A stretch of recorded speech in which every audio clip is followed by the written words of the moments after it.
the organizing committee of the Congress for the work they have been doing during the last years.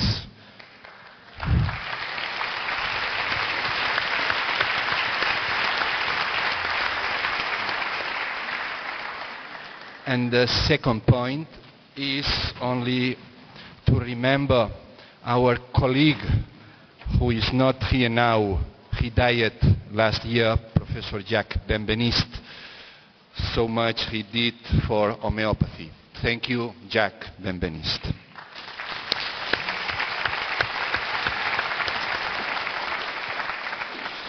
Well, when in the 70s I was studying at the School of Medicine, I first, in the second year of medicine, I read a book on homeopathy. It was Mario Marzetti book, an Argentinian book.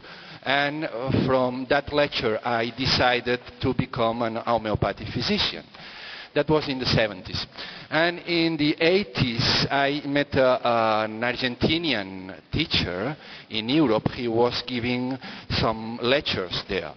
And one of the things most impressed me was his enthusiasm when he was talking about homeopathy. You know, the word enthusiasm comes from entheos. It means God inside. So when we have God inside, we can do anything. And he was with so great degree of enthusiasm that it impressed me so much. And we as homeopathic physicians, as every person, have enthusiasm, but sometimes we don't know where it is. We lose the enthusiasm. Where it is? We don't know. But we have to have it in order to help also our patients, not only with our materia medica, but also because we are mediums, medical physician, and we have to help them with enthusiasm. The sick people have to look for it. This Argentinian teacher I met in the 80s was Marcelo Candegabe. Today he will open the Congress, and he is a direct student from the master Tomás Pablo Pasquero. He was from the year 1965 to 1986 when he died. And he is professor of materia homeopathic doctrine and philosophy and history in the Escuela Médica Homeopática Argentina, Tomás Pablo Pasquero. And he has been director of this school from 1996 to 2004, and he wrote several books. The writings about homeopathy with the Italian translation. He also has written Aproximación al método de la homeopatía pura, with translation in German, in Italian, Portuguese, and English. And he has written Dialogues with the Master Pasquero, with Italian translation, and Basis and Fundamentals of Philosophy and Clinical Homeopathic. He is now director of the distance learning university, Universidad Candegabe de Homeopatía. Now he will talk us about understanding homeopathic materia medica in its growing complexity. Please, Marcelo. Thanks. 1 hour. 1 hour. You can start. Yes. And you have the translation in channel 6, this time from Spanish. En primer lugar, quiero traerles el saludo de mi escuela, la Escuela Médica Homeopática Argentina, Tomás Pablo Pasquero, el saludo de la Federación de las Asociaciones Médicas Homeopáticas Argentinas y el saludo de la Asociación Médica Homeopática Argentina, que fue la organizadora del Congreso de Buenos Aires. Agradezco la invitación a las autoridades de este Congreso para esta exposición.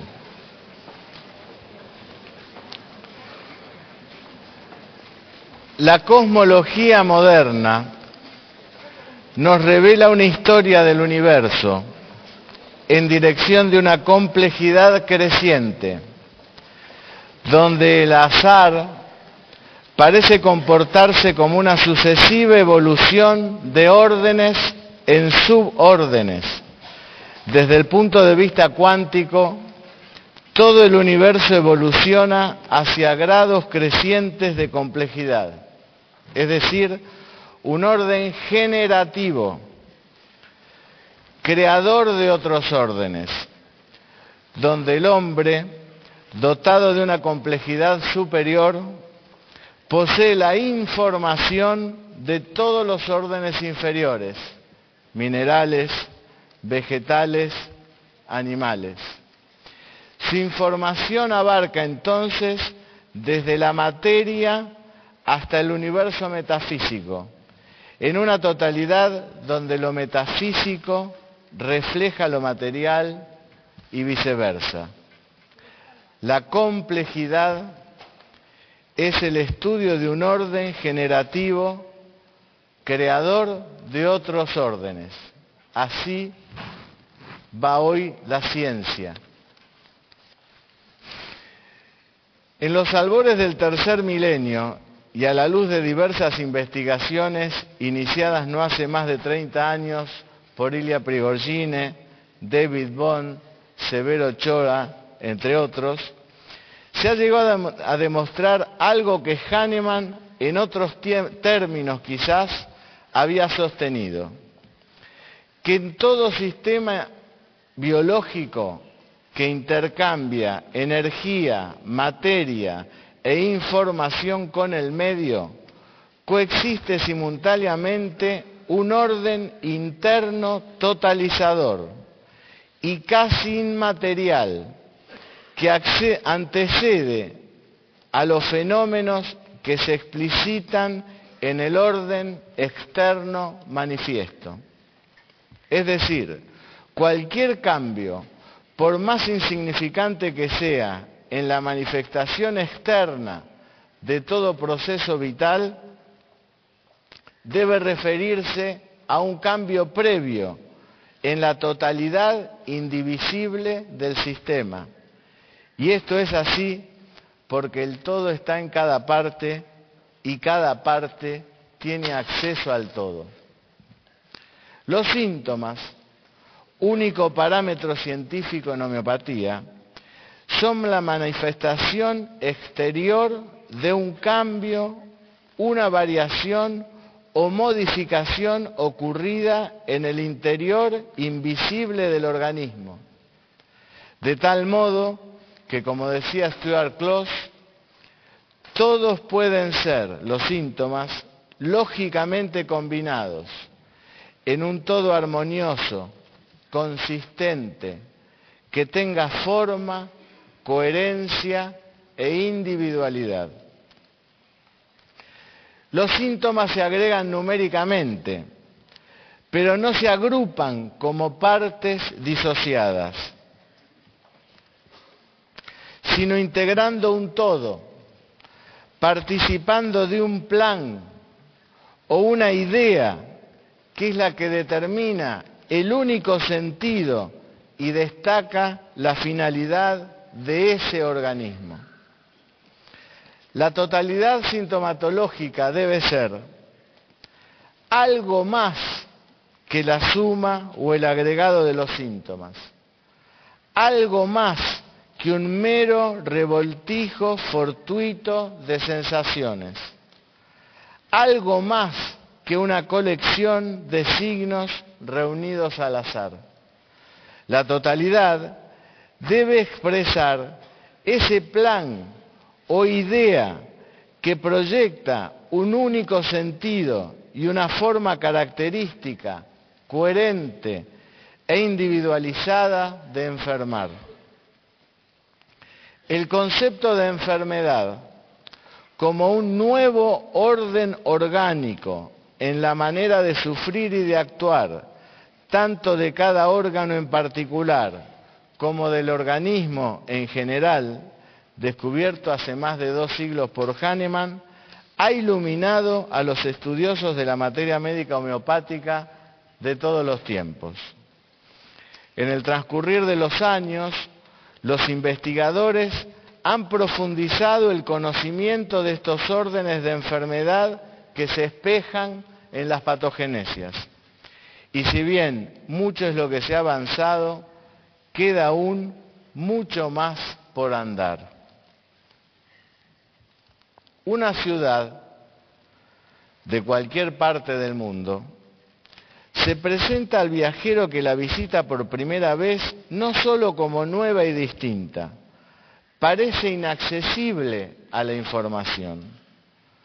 En el desconcierto del encuentro, todo le es extraño al viajero, difícil de abordar. Son otros los ritmos, los tiempos, otras las estructuras, los colores, el trabajar, el descanso. Confundido, si partiera de inmediato el viajero, la imagen de ese mundo sería parcial, limitada. Sin embargo, si se quedara y compartiera el vivir cotidiano de sus habitantes, lograría lentamente entrever la realidad esencial, medular de esa ciudad y los códigos implicados en los fenómenos observables. Poco a poco iría conociendo los núcleos que caracterizan el lugar, un puente, una calle especial, la plaza, la montaña o el río que rodea. La experiencia dibujaría entonces para él la primera imagen de ese lugar único. Poco a poco diseñaría un trazado distinguible de todos los demás, partiendo de comparaciones, dinámicas, analogías, diferencias con otros lugares conocidos y quizás, si se atreviese, estudiaría la historia del lugar y sus símbolos, entreviendo ese color o tinte especial que trasunta en lo profundo de cada cosa y cuya vivencia podría entonces acompañarlo para siempre. Cuando nos enfrentamos al agregado cuantitativo de los síntomas en el estudio de un medicamento, que como aquella ciudad es poco conocido, tenemos la sensación de navegar en un caos de información que sugiere una complejidad inabarcable. Empero lentamente de esa primera aproximación surgirán algunas formas, todavía primitivas, pero que nos irán forjando una idea. El avance de la investigación y la experimentación nos conducirá luego, en forma paulatina, a trazar una imagen a medida que lo relacionemos con el movimiento sintomatológico del remedio. Jerarquizar los síntomas a partir de una idea de finalidad que surge del complejo sintomatológico continuará el estudio. En él, cada uno de esos síntomas va valorizándose según ese sentido de totalidad significativa y no por su significado individual, así como las notas de una sinfonía muestran su verdadero valor al inscribirse en el lugar y el tiempo exactos dentro del trazado de la melodía. El todo da sentido a las partes, y en ese aspecto son tan importantes los síntomas manifiestos en cada uno de los remedios como los que no presenta. Cada síntoma es una parte significativa de una realidad que solo adquiere su sentido en la interrelación con los otros. El movimiento que va de uno a otro, la existencia de uno y la ausencia, a veces muy determinante, de otros, son el camino que indica el plan, el orden que permite descubrir la constitución armónica de los medicamentos. Recorrer la sintomatología de un remedio como viajeros de aquella ciudad desconocida, revelándonos el secreto de su vivencia y las características de su idiosincrasia, parece ser, en principio, el final del camino. Sin embargo, la característica principal del universo es la realidad oculta que da significado a la manifestación, posibilitando la aparición de los fenómenos. Así pues, como el viajero que se atreve a bucear en la historia y la simbología, la música del lugar, que le explique el porqué de sus vivencias, así la búsqueda, que nosotros llamamos anagógica, intenta rescatar del universo invisible y posibilitante de la sustancia aquella finalidad que justifica y se corresponde en la totalidad de su manifestación para descubrir y hacer accesible una zona de la realidad que se sustrae a las categorías del entendimiento y a las formas de la sensibilidad. El método que presentamos intenta establecer una hipótesis llamada anagógica, que infiere el estudio de una dinámica continua. A través del mecanismo llamado de iteración, permite modificar el desarrollo de cada uno de los 9 pasos que veremos a continuación. Grados siempre crecientes de complejidad para una mejor comprensión. De tal forma, el conocimiento es siempre una aproximación que descubre planos ocultos que al revelarse aumentan nuestro entendimiento. La física moderna demuestra que la realidad escapa al estudio del universo tangible por medio de las observaciones exclusivamente subjetivas u objetivas. Las nuevas teorías acerca del caos, por ejemplo, modifican fundamentalmente el modelo científico. La ciencia actual, Born, Prigogine, Pitt, Davis, Mandelbrot, Laszlo, Pribram, Wilber, Schroeder, ha determinado que toda manifestación de lo real precisa del ocultamiento de algo que lo posibilita. Esta es la razón del acercamiento de todos estos científicos a la metafísica, apartada durante siglos del conocimiento científico. No existe una división estricta entre la realidad objetiva y la subjetiva. La conciencia y el universo físico están conectados por algún mecanismo físico fundamental. Esta relación entre mente y realidad no es objetiva ni subjetiva, sino omnijetiva.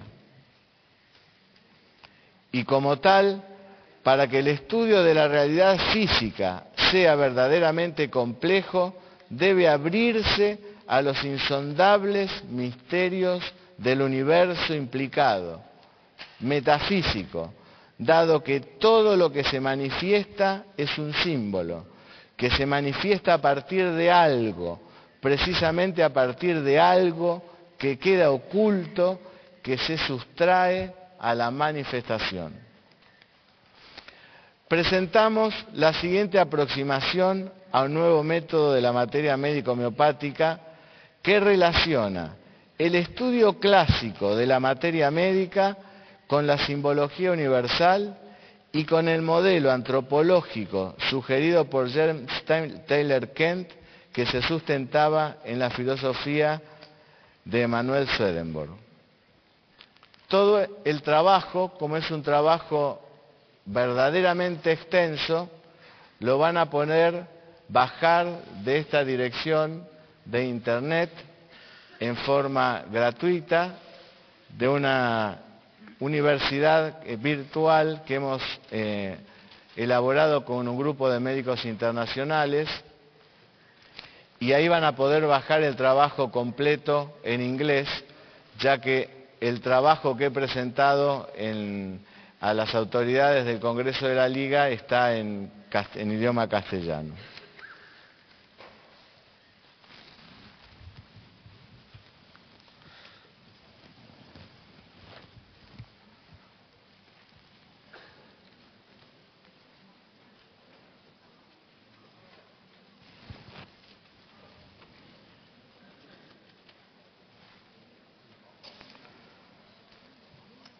Quisiera detenerme un momento en el pensamiento de Kant,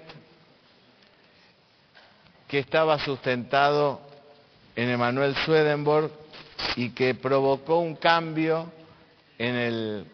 diría yo, un cambio de grado en el estudio de la materia médica.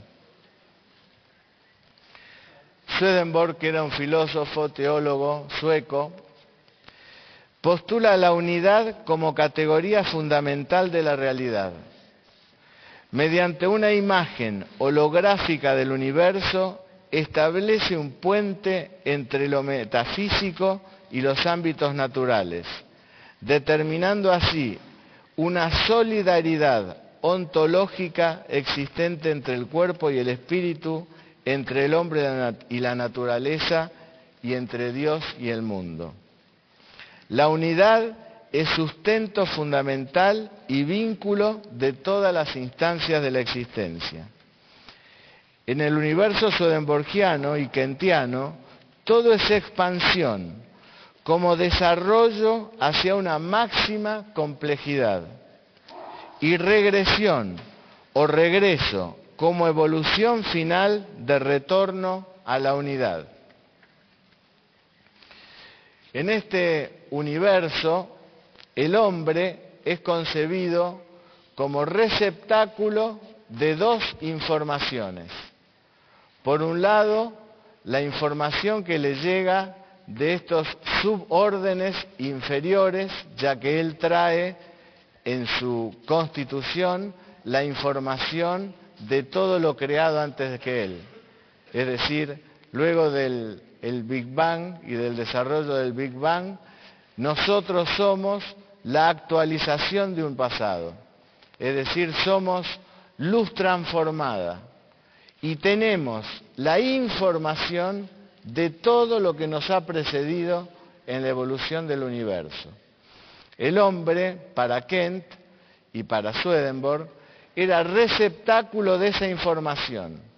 Al mismo tiempo, como única criatura de lo conocido, el hombre también era receptáculo de información de planos superiores, llamémosle celestes, divinos, de lo absoluto, como decía Pasquero, o de Dios, como dicen los religiosos. La capacidad del hombre es de ser influenciado por esos órdenes. Y el hombre es el camino de regreso del universo hacia su primer punto original. Termodinámicamente, esa es nuestra realidad física. El universo en expansión que va a tender en algún momento a la regresión. Todo es desarrollo, desenvolvimiento y regresión. El hombre lleva en lo más profundo de sí, en su mirada celeste, en lo más profundo de su altura, los símbolos de todas las cosas que hay vivientes. Las puede reconocer, las puede analizar, las puede ver en su forma, en su expresión, pero si fuese capaz de ver desde su altura original, vería en cada cosa un mensaje para él. Todo lo que existe ha sido creado como mensaje para su propia evolución.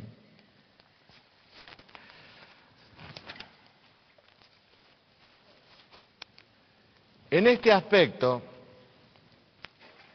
decía Kent, si una sustancia inferior al hombre, si el hombre posibilita el descenso de su complejidad hacia una sustancia inferior a él, dice Kent, esta sustancia le va a transmitir su propia originalidad.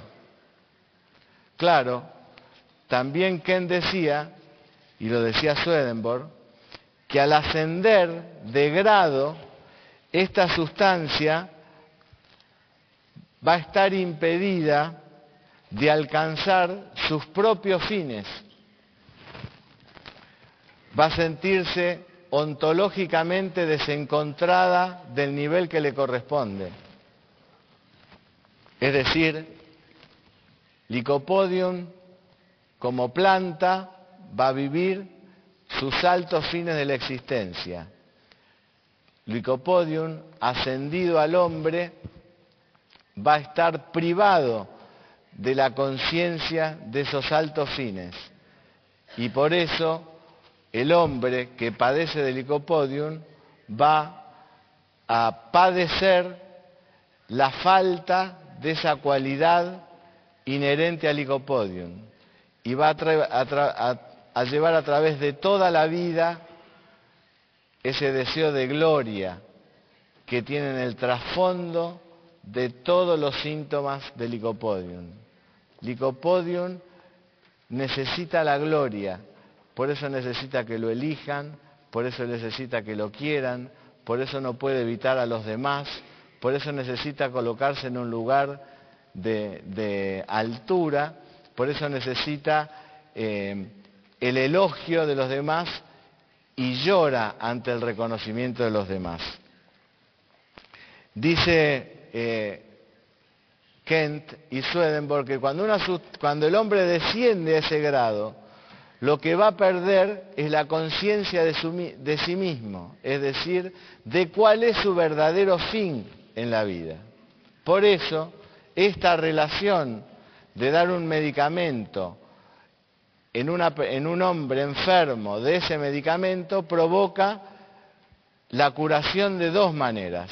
En primer lugar, liberando al hombre de la angustia propia de la sustancia que como suborden está ascendida en él.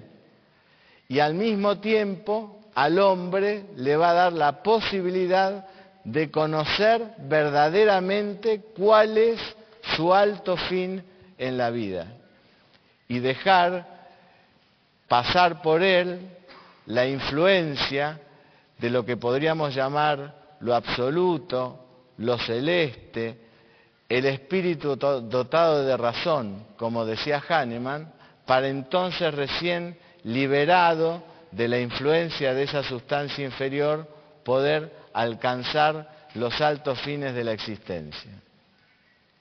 Decía muy bien el expositor anterior, no sabemos qué es la energía vital.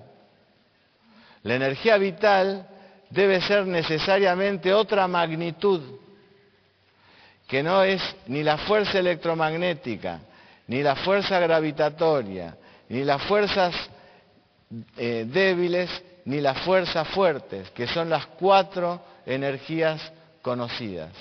Lo que Hahnemann llamó energía vital o principio vital o fuerza vital es otra magnitud. Es otra magnitud a la que podríamos llamar información. Porque estos grados crecientes de complejidad en el estudio que hace la física tienden a demostrar que en el universo implicado de la realidad lo que existe es información. Esa información que posibilita que lo real exista.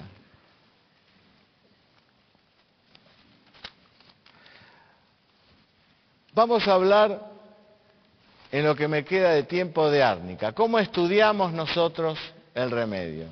En primer lugar, hacemos un estudio que tiene que ver con la recolección de los datos. Todos los datos que podemos recoger del medicamento son importantes, absolutamente todos, porque a veces el nombre de un remedio, en este caso árnica, y lo van a ver ustedes, en el nombre de un remedio está a veces la cualidad del sufrimiento del medicamento. Nosotros le damos valor a lo mental porque el cerebro es el lugar del organismo de mayor nivel de complejidad, de menor entropía, donde el flujo de densidad de energía libre para ser utilizada es mayor. Por eso que podríamos decir que es la parte más jerárquica de nuestro organismo y por ende la que tiene mayor variabilidad para expresar la individualidad. Mayor variabilidad que nuestro pie. Lo que no significa que los síntomas que tienen que ver con nuestro pie no simbolicen en sí mismos las mismas cosas que está padeciendo la mente. Y eso es lo que vamos a ver posteriormente, si nos da el tiempo, en lo que son las correspondencias.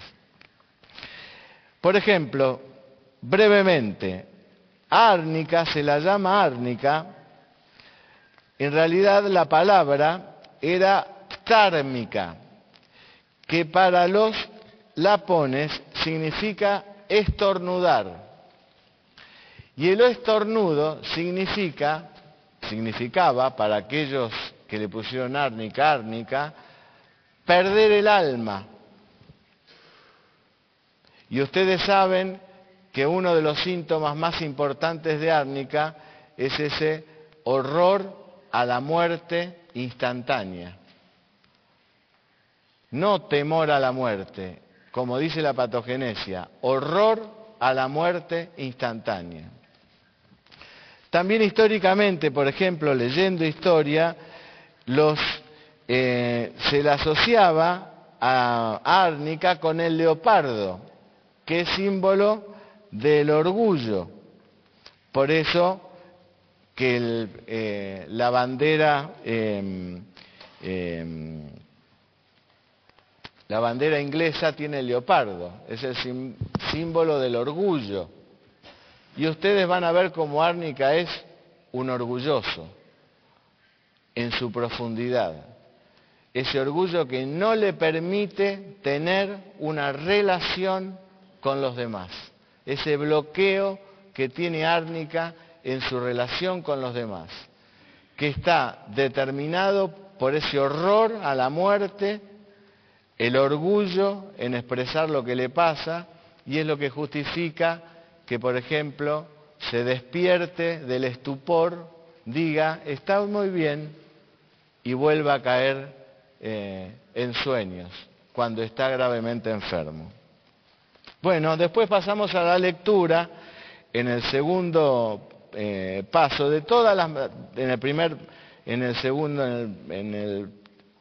el B, de todo lo que existe y escrito sobre el medicamento. Todo es importante. Lo que han escrito a nivel, digamos así, clínico, orgánico, mental, etc. En el segundo paso, hacemos un estudio fenomenológico del medicamento. ¿Qué significa esto? Preguntarle al remedio, preguntarle a los síntomas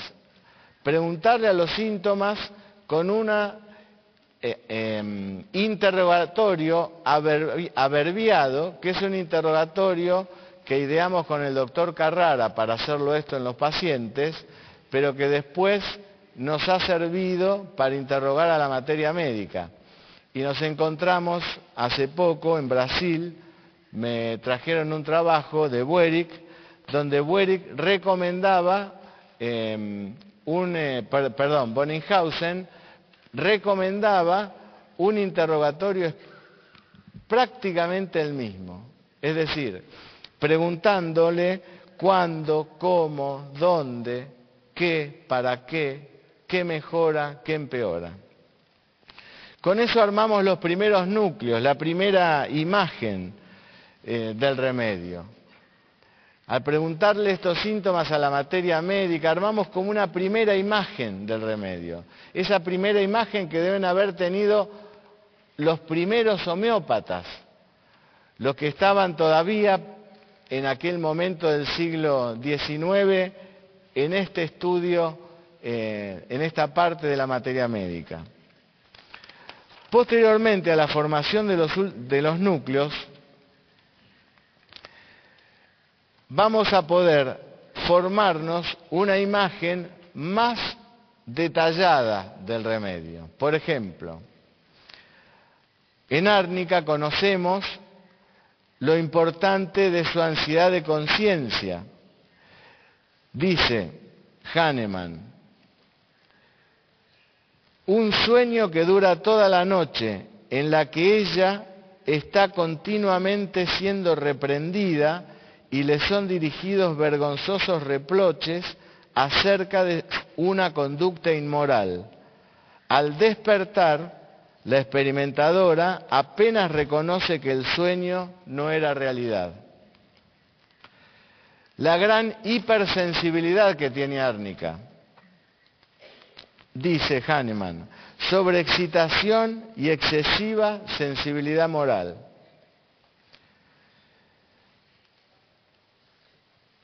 Hay un síntoma que da Hering donde nos habla de un estado de inutilidad, de impedimento que tiene árnica. Fíjense, dice, inquietud de cuerpo y alma, siente como si fuera impedido de hacer algo que le es extremadamente necesario, pero acompañado por una falta total de disposición para hacer cualquier esfuerzo y superarlo. Con esto, de alguna manera, relacionamos muchos síntomas de árnica en esos primeros núcleos de este primer grado. El temor a la muerte, en árnica, que es con ansiedad por su salud, con la ilusión que está por morir, con temor a la muerte sobre todo a la noche, con horrible temor a la muerte instantánea, durante los síntomas cardíacos, de una muerte inminente, de ser incurable, etcétera, etcétera. De la misma manera, la ansiedad de conciencia, con el sueño, con remordimientos que ya hemos mencionado, la ilusión que va a ser arrestado, los trastornos por remordimientos, etc. Y la gran hipersensibilidad de árnica, sensible a los ruidos, a los dolores, a toda impresión externa, se asusta, se sobresalta fácilmente, etcétera, etcétera. Entonces tenemos un paciente hasta acá que es un hipersensible, que no puede comunicarse, que tiene miedo a morirse, pero no puede pedir ayuda. Esa es la primera lectura como imagen que tenemos de árnica y que es la que vemos espejada en, por ejemplo, los cuadros agudos de árnica. Ese paciente que está quieto en la cama, que no contesta, que no le gusta que lo interroguen, que duerme, que está obnubilado, que despierta, dice que está muy bien, que no necesita nada y que lo dejen tranquilo, que no lo toquen, que no lo influyan. En el segundo grado hacemos el estudio sintomático de la dinámica y eso lo hacemos con la metodología de mi padre, de Eugenio Candegave. Esto le da otro tipo de relación dinámica a los síntomas, de los cuales es muy larga y yo voy a hacer una breve síntesis.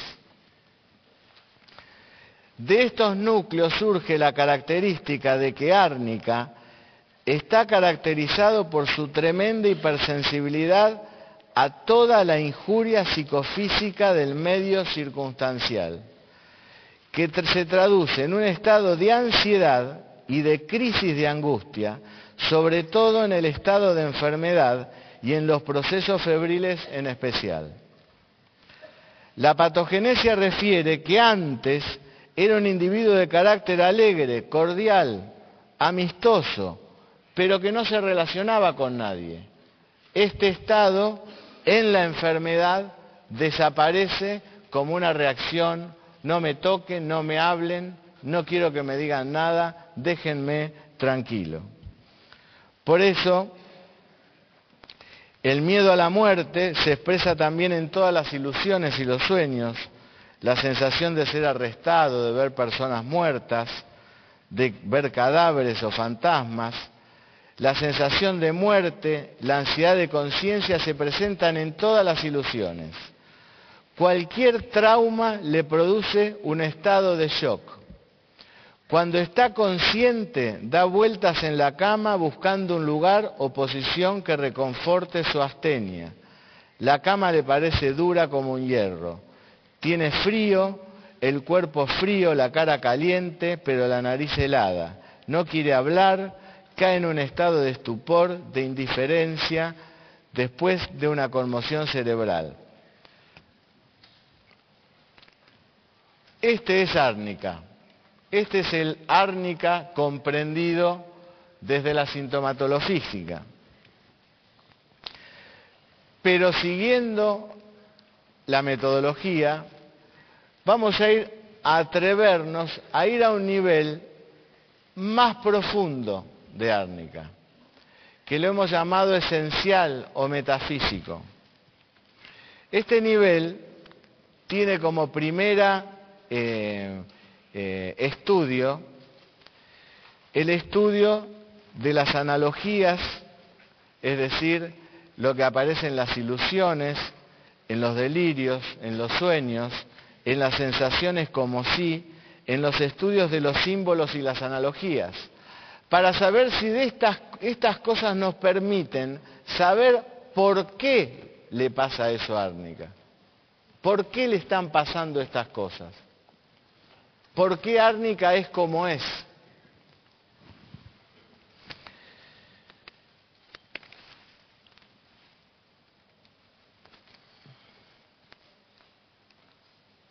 Fíjese qué interesante cómo se repiten, ¿no? En el diccionario de Chevalier dice: el simple hecho de estornudar por un cosquilleo puede expulsar el alma del cuerpo. Los lapones creen que un estornudo violento es capaz de causar la muerte.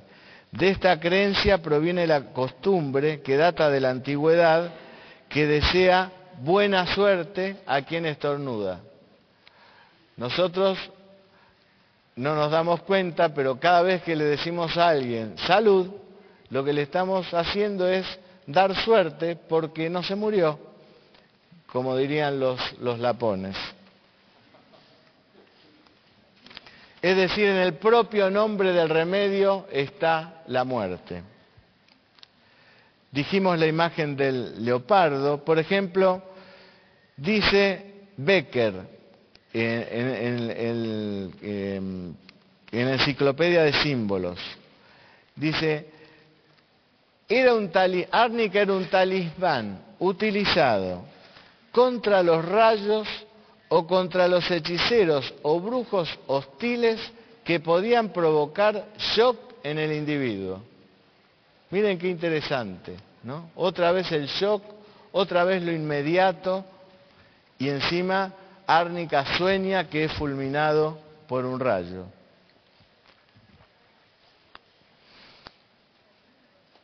Bueno, muy bien. Y hay muchas cosas más que las van a poder leer en su trabajo. Ahora bien, pasamos al tercer grado, que parte del tercer paso del segundo grado, el estudio ontológico de la sustancia. Aquí lo que nosotros hacemos es estudiar qué significa árnica para el hombre que ve a árnica desde sus ojos evolucionados. ¿Cuál es el símbolo que árnica nos trae a nosotros si nosotros fuéramos seres cuyo espíritu dotado de razón nos coloca en esa situación de libertad. Para eso, lo que hacemos es estudiar árnica, estudiar cuáles son las características fundamentales de la planta árnica. Para eso utilizamos dos fuentes de entendimiento, y las debe haber más, y cuando las descubramos las integraremos. Y utilizamos la simbología universal, por un lado, y por otro lado la simbología de Swedenborg, que fue la que usó Kent. La simbología universal tiene 15 minutos. Pero empecé menos 5.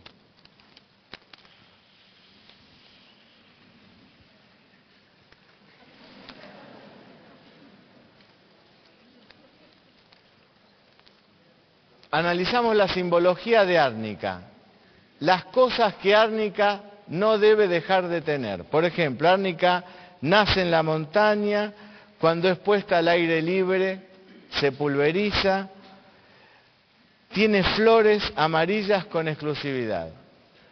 Analizando los síntomas de las flores, por ejemplo, vamos a abreviar, la montaña, árnica crece solo en la montaña. El significado de la montaña es múltiple, pero podríamos decir que la montaña, en la filosofía teleológica de Swedenborg, dice, es la imagen del cielo supremo. Es decir, en la montaña se conjugan la voluntad y el amor de Dios. La flor es amarilla. El amarillo es el símbolo de la eternidad, es decir, árnica en la altura simboliza esa conjunción entre la voluntad y el amor de Dios de manera eterna. Esa debería ser la imagen para el hombre que ve esa planta con ojos celestes. Fíjense qué interesantes algunas de estas consideraciones que parecen superfluas. El aire libre significa la espiritualidad y el vehículo de la sabiduría. Árnica agrava al aire libre y le tiene aversión. Es decir, esa árnica ascendida en el hombre que ha perdido esa capacidad de expresar al hombre su virtualidad. El viento significa en la simbología el conocimiento pleno. A árnica no lo agrava el viento frío, pero así, no lo agrava el viento, pero lo agrava el viento frío. Y el frío corresponde a la muerte, y árnica agrava si el viento es frío. Es decir, como si en la modalidad agravación por el viento frío está el conocimiento de la cercanía de la muerte para el paciente árnica, aunque el paciente esto no lo comprenda. Por ejemplo, árnica mejora en el descenso todas sus problemáticas. Es lógico, mejora cuanto más se aleja de su drama existencial, que es vivir en la altura. Lo mismo que lo agrava el ascenso. La cena simboliza, por ejemplo, el comienzo de la redención, y árnica llora luego de la cena. Es decir, podríamos tener muchos síntomas, muchas relaciones que las van a encontrar en el trabajo, donde podemos relacionar y podemos decir, como hipótesis anagógica, que lo que el paciente árnica sufre es lo que árnica como orden inferior ha perdido al ascender en él. Es decir, el paciente árnica sufre, ha perdido esa virtud de percibir la verdad, y por lo tanto comprender qué es el bien para él. Todo le es ajeno, todo le es inteligible. Si el mundo avanza hacia él, se vuelve hipersensible y lo rechaza, lo desprecia, se irrita, no acepta que lo toque ni el consuelo que se le brinda. Dice estar bien, pero rechaza responder. Disgustado de todo, se siente humillado, sin fortuna, impedido, alucinando que ha descendido y que nada es bueno para él. Esos son los síntomas de la patogenesia.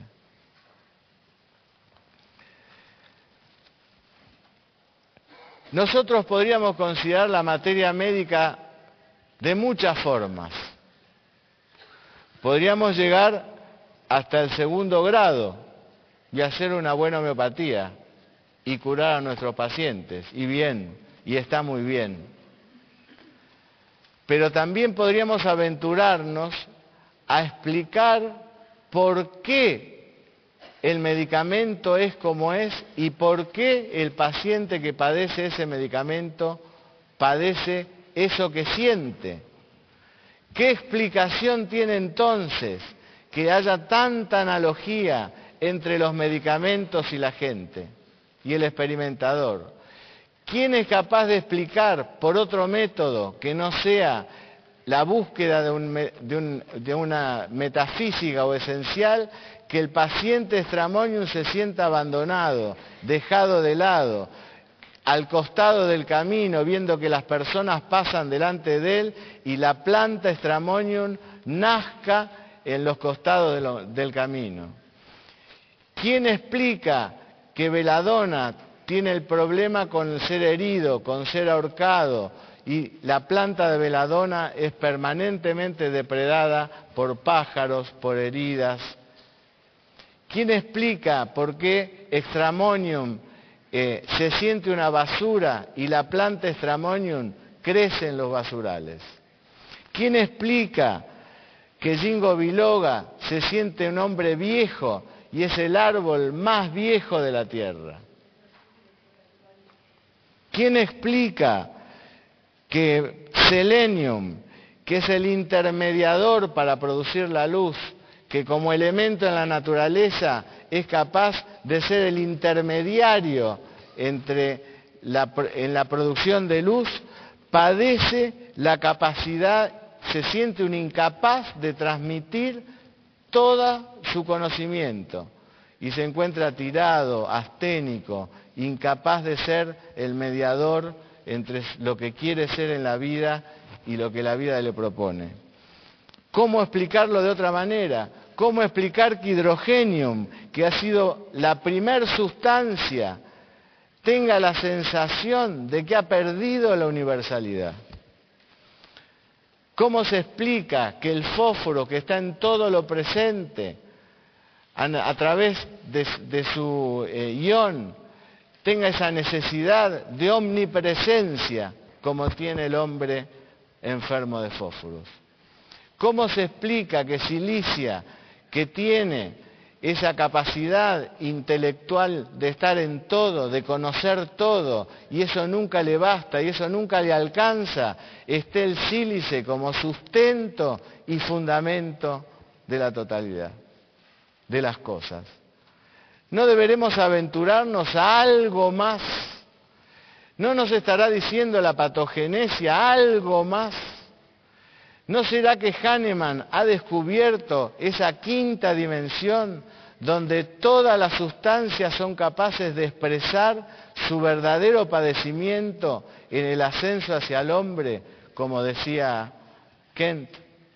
¿No será que curar sea devolver a la sustancia a su lugar ontológico y liberar al hombre para que pueda conocerse a sí mismo en sus verdaderos fines, hacia los más altos sentidos de la existencia? ¿No será que tenemos información en los remedios y que el hombre está enfermo de información, una magnitud distinta, inmaterial, diferente a todo lo conocido?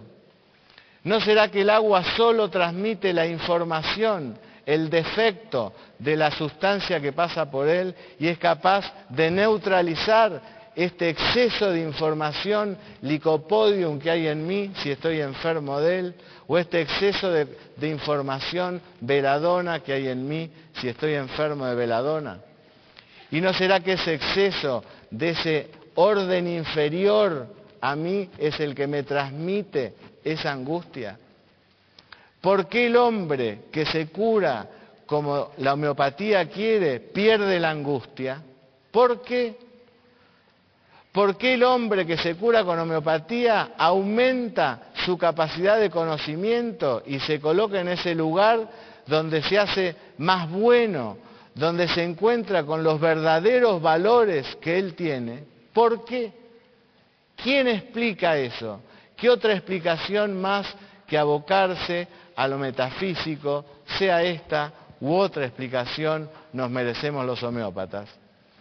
No merecemos los homeópatas por primera vez en la historia de la vida de la humanidad colocarnos en ese lugar donde la metafísica, la religión, las teorías, los símbolos se reencuentren con lo científico, con lo verdaderamente científico.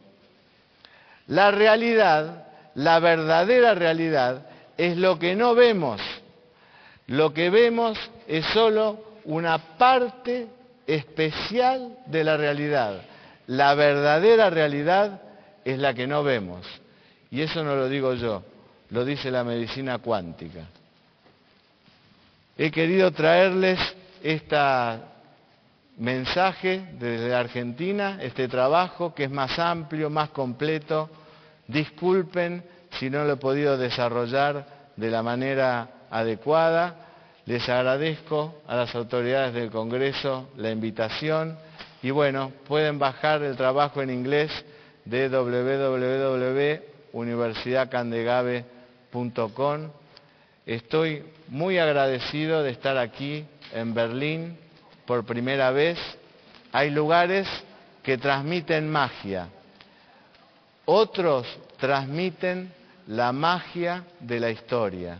Por eso que fue muy emocionante para mí conocer Berlín. Muchas gracias.